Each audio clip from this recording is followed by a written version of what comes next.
Hey everyone, welcome back to another episode of Live Your Life. I'm your host, Lettie, and today we're going to be going over how to fold a fitted sheet.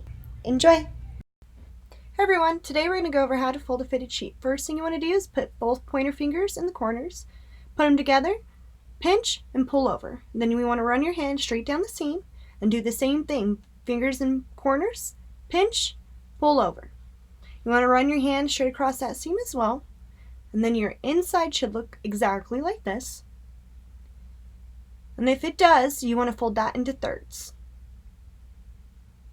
Next, you're going to want to kind of smooth it out, get all the air out of it, start from the bottom and fold it into thirds one more time.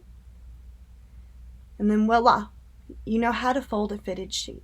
If you have any comments or questions, go ahead and post them below. Go ahead and like this video and hit subscribe, and I will see you tomorrow.